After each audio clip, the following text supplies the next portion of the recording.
viene a tu mente cuando escuchas la frase siervo de Dios? ¿Qué significa estar al servicio de Dios? ¿Qué es necesario tener o hacer para que tú puedas servir a Dios? Estas son buenas preguntas y me parece que para muchos hoy día la respuesta a todas estas preguntas es simplemente el sacerdocio. Muchos creen que para estar al servicio de Dios hay que pertenecer a una clase distinta de cristiano. ¿Será esto así? El pasaje que hoy nos fue leído en el libro de Levítico habla acerca de la ordenación de Aarón y de sus hijos como sacerdotes. De hecho, todo el enfoque de estos capítulos, del 8 al 10, está en el sacerdocio. En el capítulo 8, que es el que vamos a estudiar hoy, se relata la ordenación de los sacerdotes. El capítulo 9 nos habla de la inauguración o el comienzo de su ministerio, y el capítulo 10 acerca de la contaminación del ministerio sacerdotal. Este texto bíblico del libro de Levítico nos va a llevar a un mayor entendimiento acerca de lo que es el ministerio sacerdotal, pero también creo yo que va a ser de mucha bendición porque nos va a enseñar o nos va a ayudar a entender cuál es nuestro lugar dentro de la iglesia. Te invito a orar. Poderoso Señor, toma tú mis labios y habla por medio de ellos. Toma tú nuestras mentes y ayúdanos a pensar tus pensamientos. Toma tú nuestros corazones y enciéndelos con tu amor mediante tu Hijo Jesucristo. Amén. Vamos a contemplar varios puntos de enseñanza y quiero partir con el primer punto, y este es muy importante.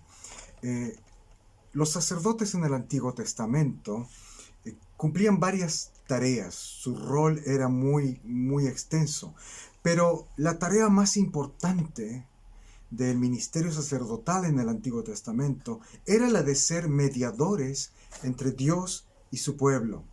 Para acceder a Dios, el pueblo, los israelitas, debían acercarse a Dios por medio del oficio sacerdotal. Ellos eran una especie de enlace entre Dios y el pueblo, un medio de unión. A eso se refiere la palabra mediador. Pero las Escrituras enseñan claramente que todo aquel que tiene a Jesús como Salvador tiene acceso inmediato a la presencia de Dios. No necesitamos ya un intermediario humano, porque el único intermediario que tenemos y necesitamos es Cristo. El libro de Hebreos dice claramente que podemos acercarnos, los cristianos, con confianza al trono de Dios. Está en Hebreos 4:16. Y el apóstol Pablo le escribió a Timoteo que el único mediador es Cristo. Porque hay un solo Dios y un mediador entre Dios y los hombres, que es Jesucristo, dijo Pablo. Esta verdad es tan radical que el autor de los Hebreos, del libro de la carta a los Hebreos, la repite. En el capítulo 9 dice que Cristo es mediador de un nuevo pacto. Y también en el capítulo 12 enfatiza que Jesús es el mediador de este pacto. Lo que la Biblia está diciendo por medio de estos versos es que el pueblo cristiano ya no necesita de este sistema de sacerdotes humanos que vemos en el Levítico y en el Antiguo Testamento. Porque un nuevo sacerdocio se ha levantado y un mejor sacerdote está ministrando hoy. Y él cubre todo lo que hacían los sacerdotes en el Antiguo Testamento. Por eso el Nuevo Testamento ya no ocupa más la palabra sacerdote para referirse a los líderes de la iglesia cristiana hoy. Los líderes de la iglesia no son llamados sacerdotes, son llamados con otros términos como ancianos o pastores, y también supervisores u obispos. Obispo significa supervisor. Esos son los términos que ocupa el Nuevo Testamento para referirse a los líderes de la iglesia cristiana. Y el rol de estos hombres, de estos líderes, definitivamente no es ser mediadores. ¿Cuál es el rol y las funciones de los líderes de la iglesia cristiana? ¿Qué es lo que deben hacer estos hombres si es que ya no son sacerdotes? Si ya no somos sacerdotes los pastores, ¿qué es lo que hacemos? El Nuevo Testamento nos muestra que precisamente los apóstoles se vieron enfrentados a esa pregunta. Cuando ellos estuvieron demasiado sobrecargados con responsabilidades, decidieron escoger a 7 hombres idóneos para ayudarles en esas tareas, de manera tal que ellos podrían dedicarse a aquello que es absolutamente central en su ministerio. Eso lo vemos en el libro de Hechos. Cómo estos 12 apóstoles convocaron a todos los discípulos para escoger de entre ellos ayuda. Y en el capítulo 6, verso 4, estos apóstoles dicen claramente cuál era la tarea a la cual ellos debían abocarse. Ellos dijeron: nosotros debemos continuar orando y proclamando la palabra. La oración y la proclamación, la enseñanza bíblica, la predicación. Esas dos cosas es lo que define la tarea y la responsabilidad y los roles de los líderes de la iglesia. Los sacerdotes del Antiguo Testamento también debían orar y también enseñaban la palabra de Dios. En ese sentido, estos roles son sacerdotales. Pero definitivamente los pastores y los líderes de la iglesia hoy día no cumplimos ningún rol de mediadores. El segundo punto que quiero mencionar también es que el Nuevo Testamento aclara y enfatiza que todo seguidor de Cristo, todo cristiano, es también ahora sacerdote. Y esto es algo impresionante que la Biblia enseña, específicamente en el tema de entrar y tener acceso a la presencia de Dios. Porque los sacerdotes del Antiguo Testamento tenían ese acceso a esta presencia santa. Ellos podían acceder al lugar santo en el templo y estar ahí con Dios. Y de esa manera ellos llevaban a Dios a las personas del pueblo. Ellos hablaban con Dios acerca de las personas. Y interesantemente, afuera ellos también hablaban a las personas acerca de Dios. Ese era su rol de enlace.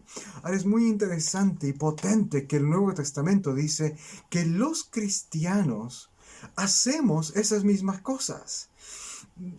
Esto no es una tarea, ojo, exclusiva para los pastores. La Biblia dice que todos los cristianos, así como los sacerdotes del Antiguo Testamento, somos sacerdotes en el sentido de que también nosotros podemos acceder a esta presencia de Dios. Por ejemplo, déjame mostrarte lo que dice Hebreos nuevamente. El autor de Hebreos dice que los cristianos también podemos presentar sacrificios y debemos ofrecer sacrificios a Dios. Ahora estos sacrificios no son de animales, son sacrificios de alabanza. Haciendo este paralelo entre lo que hacían los sacerdotes del Antiguo Testamento a lo que ahora los cristianos hacemos. Y el apóstol Juan llamó a la iglesia un reino de sacerdotes en su carta de Apocalipsis, en el libro de Apocalipsis. Y Pedro, el apóstol Pedro, dijo que el pueblo cristiano es un real sacerdocio, linaje escogido, real sacerdocio, para anunciar las virtudes de aquel que nos llamó de las tinieblas a su luz admirable. El énfasis del Nuevo Testamento es que ahora todos los cristianos, todos los seguidores de Cristo son sacerdotes, tienen estas funciones y cumplen estas cosas que hacían los sacerdotes. No se trata solamente de algunos que tienen el privilegio de servir a Dios y entrar a la presencia de Dios, sino que es toda la iglesia, todo el conjunto de cristianos que tiene este privilegio. Todo el creyente está llamado a servir a Dios. Y en ese sentido, nosotros tenemos este acceso a la presencia y representamos al mundo ante Dios. Y también cuando salimos, estamos afuera, estamos representando a Dios ante el mundo. ¿Te has dado cuenta de que cuando tú estás orando por alguien, estás precisamente haciendo una tarea sacerdotal? Estás llevando, estás hablando, estás representando a alguien delante de tu Señor. Y cuando tú estás hablando o compartes tu fe acerca de tu fe en Cristo con alguien, estás proclamando las verdades de Dios, estás llevando a Dios, estás testificando de Dios a otros. Estas son tareas sacerdotales. Dar testimonio y orar, proclamar e interceder. Y todo creyente tiene el privilegio para hacer estas cosas y la responsabilidad para hacer estas cosas. Eso nos lleva de vuelta a nuestro pasaje y el siguiente punto que quiero mencionar. Ya que el Nuevo Testamento y la Biblia enseña que todos los cristianos somos sacerdotes, aprendamos lo que Levítico nos enseña acerca del sacerdocio. Aquí en este capítulo encontramos una descripción muy detallada de lo que es básicamente un culto de ordenación.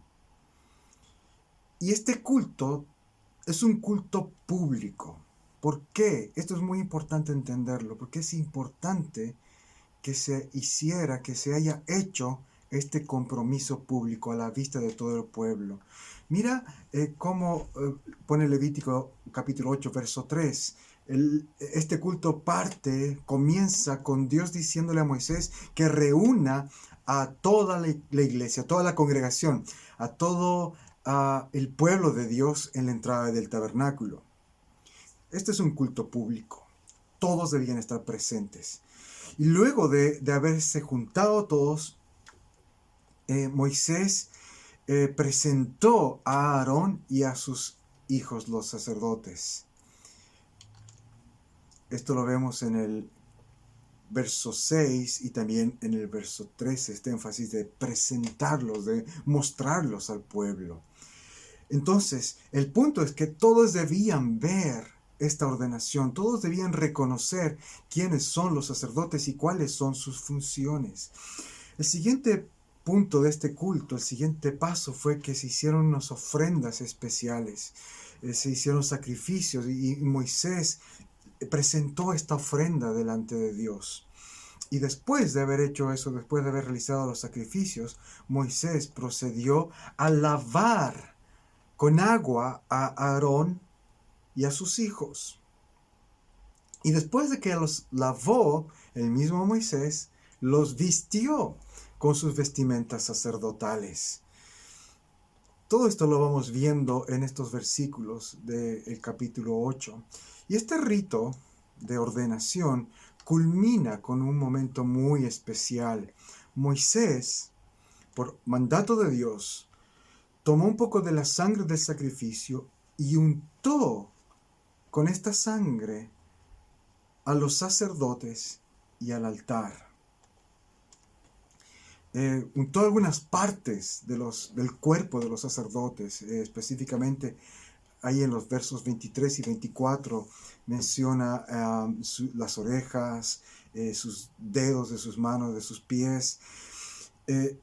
Ese fue más o menos el orden y en resumen todo el culto de ordenación. Y a toda esta ceremonia se le conoce como la ceremonia de imposición de manos.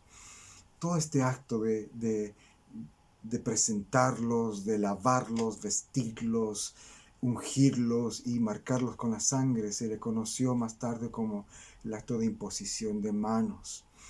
Y esto es muy importante en la Biblia. Este acto de imponer las manos sobre otra persona representa el otorgamiento de autoridad.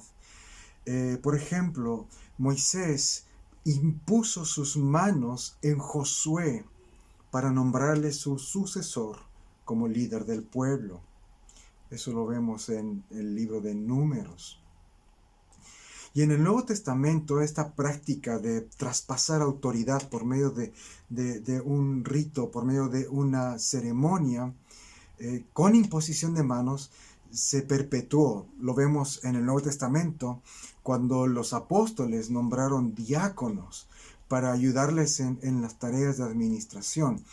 La forma de designarles como diáconos delante de todos y de darles la autoridad fue cuando ellos impusieron sus manos sobre estos hombres. Eso está en Hechos capítulo 6.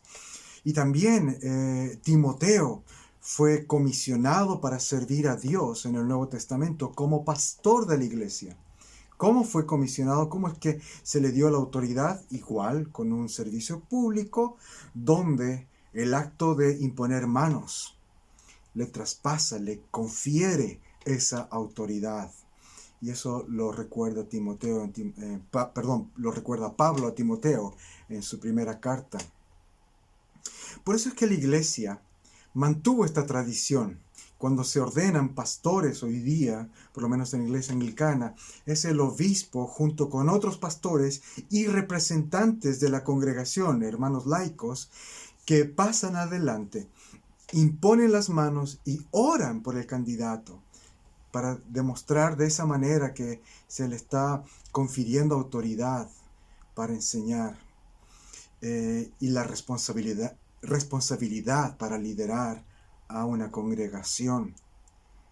Pero esto no quiere decir que esa es la única persona autorizada para predicar o enseñar la palabra de Dios, porque la Biblia claramente enseña que todo creyente ha recibido la autoridad de Jesús para predicar la palabra y para ser discípulos. Por eso es que en la iglesia no solamente se imponen manos a los pastores, por supuesto ellos reciben una autoridad y una responsabilidad mayor, pero en la iglesia anglicana tenemos un servicio donde todos aquellos que son miembros de la iglesia pasan adelante y delante de toda la congregación confirman su fe y el obispo impone manos sobre ellos.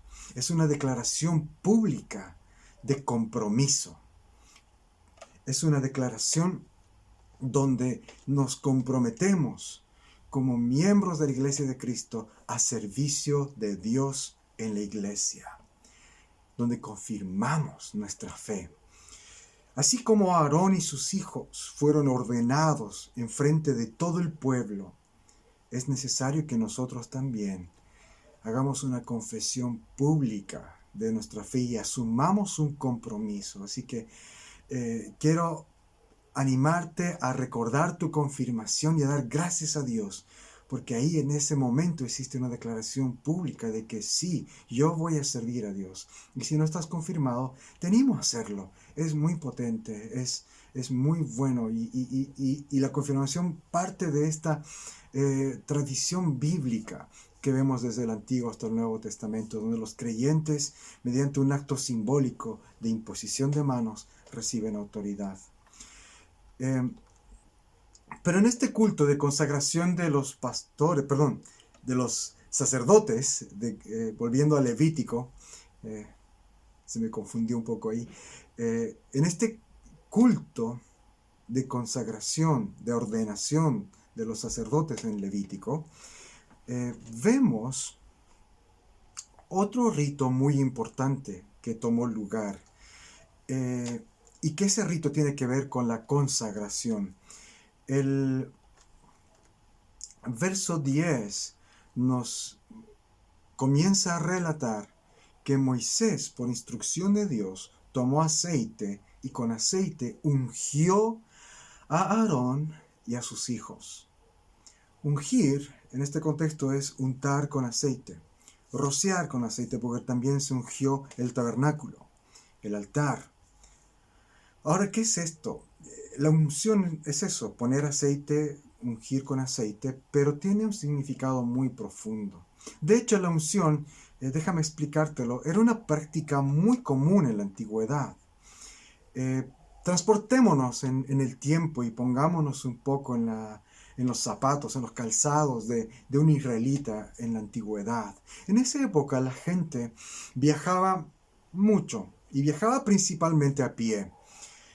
Y no habían hoteles, así que al término de un día de viaje, que a veces podía ser muy largo, a veces alguien podía estar viajando durante todo el día, al final de ese día uno buscaba descanso en casas en los pueblos. De hecho, algunas personas, algunas familias tenían esa tarea de ofrecer sus casas como posadas. pero no eran hoteles, eran casas familiares. Entonces, si un viajero llegaba a una casa y el dueño de esa casa quería hacer algo especial por este viajero, quería hacerle sentir bien, quería darle un trato preferencial, lo que ese dueño de casa hacía era sacar el aceite y ungir al viajero. Esa era una práctica muy común en la antigüedad, porque el aceite refrescaba, además que el aceite era perfumado y olía bien. Entonces el viajero cansado recibía este descanso, este alivio de su largo caminar y era tratado bien, era bendecido de esta manera por el dueño de casa. Por eso es que el salmista utilizó esta imagen de la unción, esta práctica ya conocida de la unción, cuando escribió el Salmo 23, hablando de que Dios le trató bien a él. Dios fue un buen dueño de casa que lo trató bien y le dio un banquete, le hizo comer y le untó aceite en su cabeza, le ungió con aceite. Es esta idea que el salmista está utilizando cuando escribió el Salmo 23, porque la unción era este acto de bondad, era un acto de bendición, de hacerle sentir bien, de hacerle sentir apreciado, bienvenido a alguien. Entonces, cuando Dios le ordena a Moisés a ungir el tabernáculo y ungir a los sacerdotes, Dios está usando esta práctica común de la antigüedad del pueblo de Israel para representar que su bendición está ahora en este lugar con estas personas. Dios le dio a su pueblo el tabernáculo y el oficio del sacerdote como un medio de bendición para su pueblo, un lugar de descanso donde ellos pueden sentarse a la mesa de Dios, en un sentido figurado.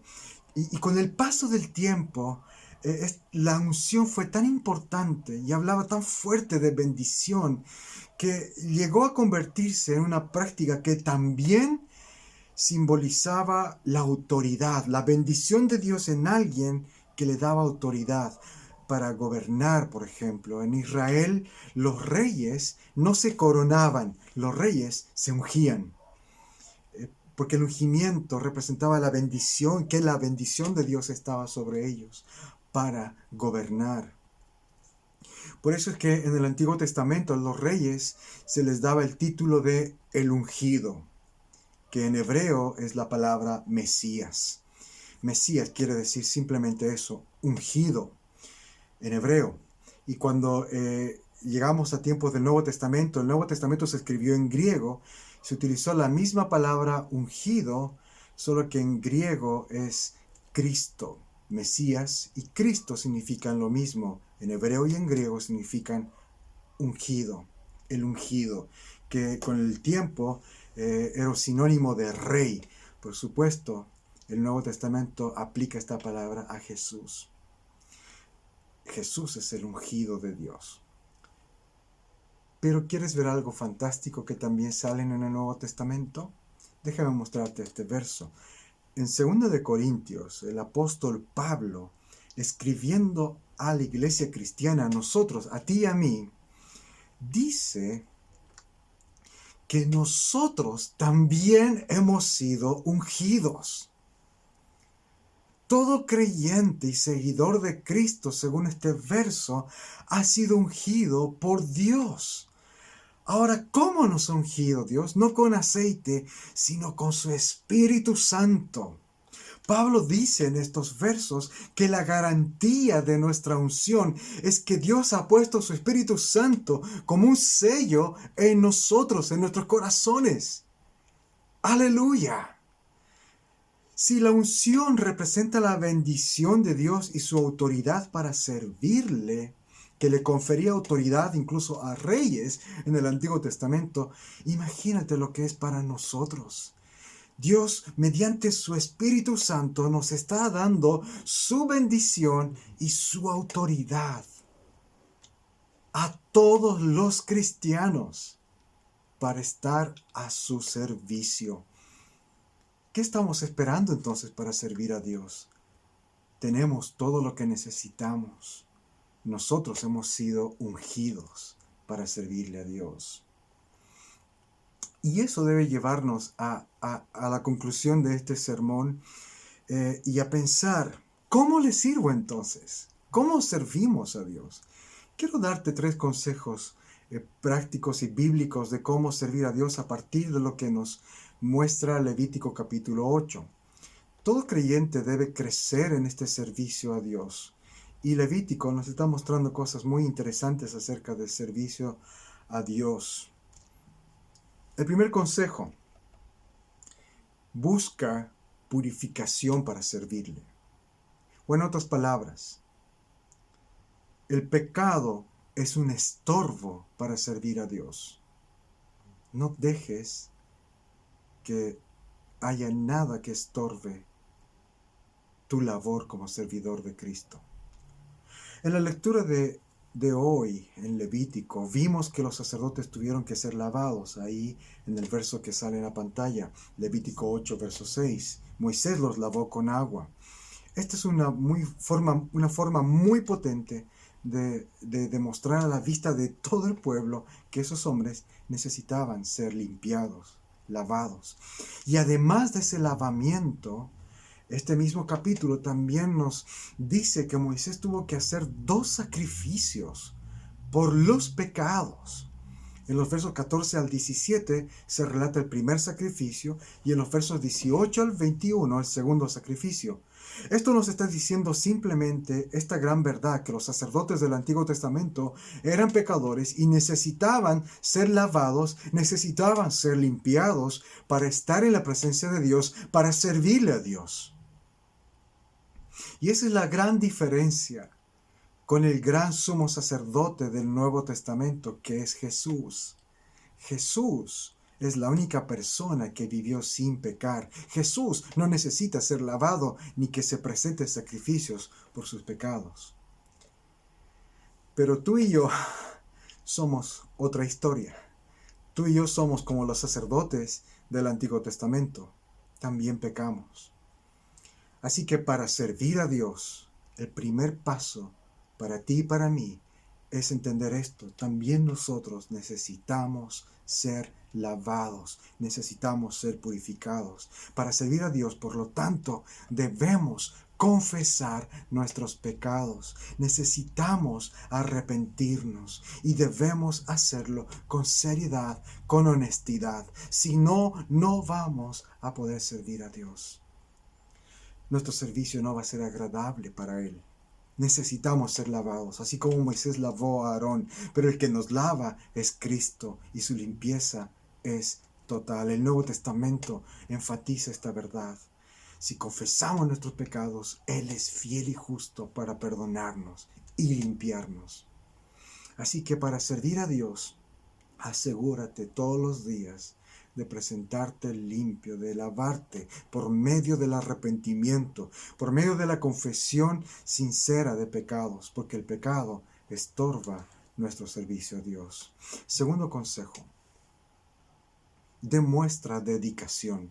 Esfuérzate por ser dedicado en el trabajo, en el servicio a Dios.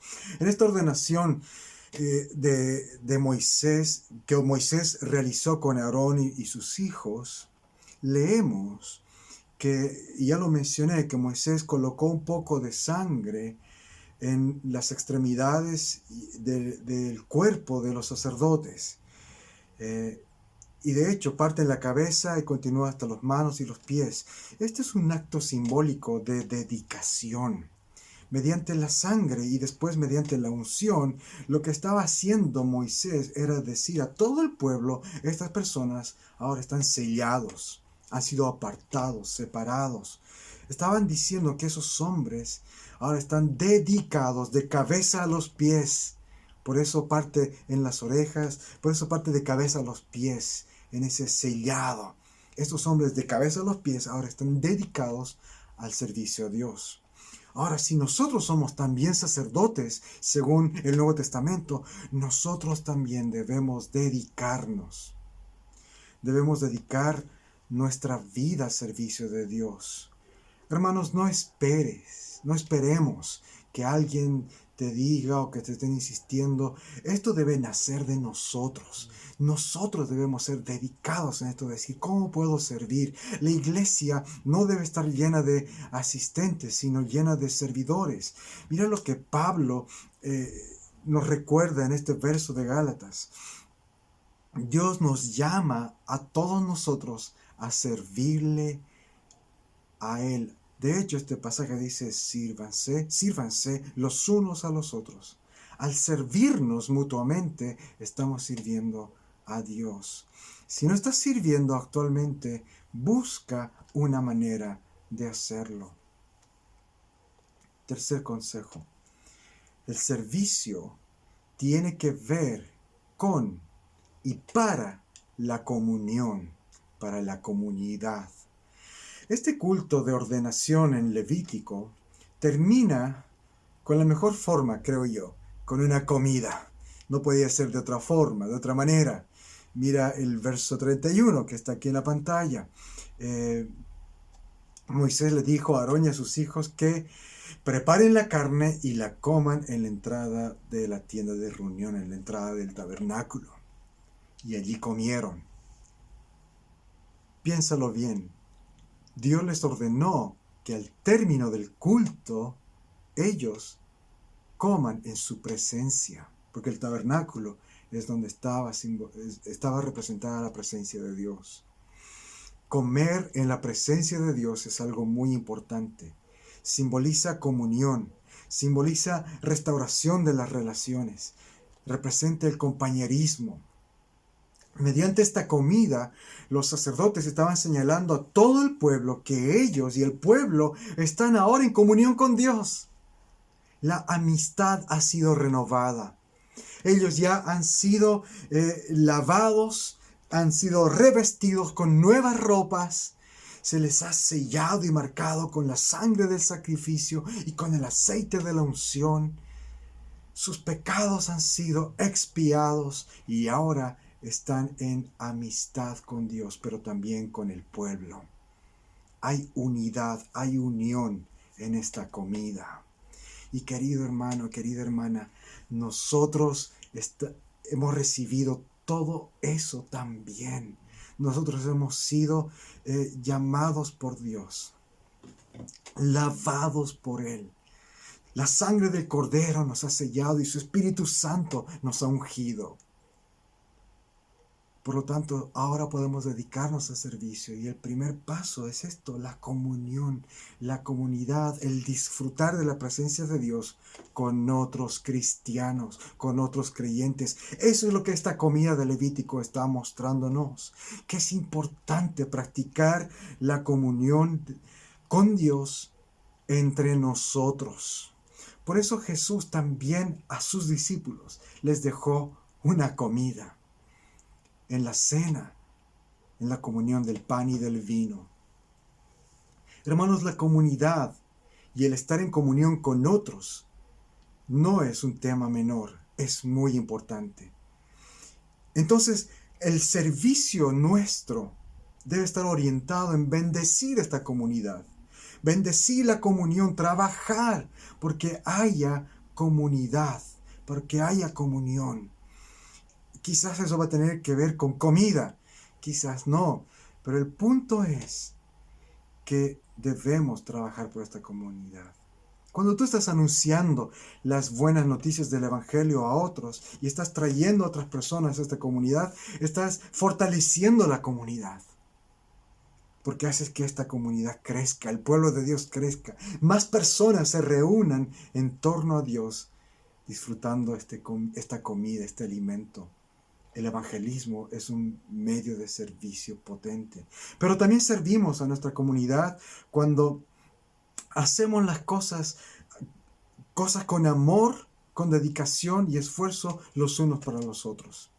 Por ejemplo, cuando oras por alguien, cuando le llamas, cuando muestras preocupación, cariño, interés, cuando apartas de tu tiempo, de tus recursos incluso para brindarle algo a alguien de la iglesia. ese es un servicio a Dios. Así también estamos trabajando por esta comunidad, por esta comunión. Cualquier trabajo práctico para mantenernos en comunión y armonía es servicio a Dios. Así que este pasaje yo creo que nos desafía. ¿Trabajamos para incrementar nuestra comunión? ¿Estamos fortaleciendo la comunidad donde Dios nos ha puesto aquí en Chile, en Chihuayante? ¿Estamos haciendo que su pueblo y su comunidad crezcan? Hermanos, no podemos servir a Dios afuera del contexto de una comunidad de creyentes. Simplemente no funciona, porque Dios diseñó que fuera con esta comida, con este compartir, un pueblo en torno a su Dios. ¿Estás trabajando por esta comunión, para mantenerte en la comunión, participando con tus hermanos? ¿Sabes qué? El hecho de que puedes conectarte a una transmisión por Zoom y que otros puedan ver tu cara, aunque sea por la pantalla, es de bendición. Ayuda a fortalecer nuestros lazos. El hecho de que alguien te escuche cómo te fue en tu semana, o tú escuches de un hermano cómo estuvo en su semana, fortalece estos lazos. Trabajemos por la comunidad, trabajemos por la comunión. Esto es servir a Dios. Sirvamos a nuestro Señor. Te invito a orar. Oh Dios misericordioso, que por tu gracia nos has llamado a tu servicio. Te suplicamos que bendigas y prosperes tu obra en nuestra congregación. Únenos en amor fraternal como miembros del cuerpo de Cristo. Enséñanos a adorarte en espíritu y en verdad. Inspíranos a dar fiel testimonio por palabra y obra para la extensión de tu reino. Mediante Jesucristo, nuestro Señor. Amén.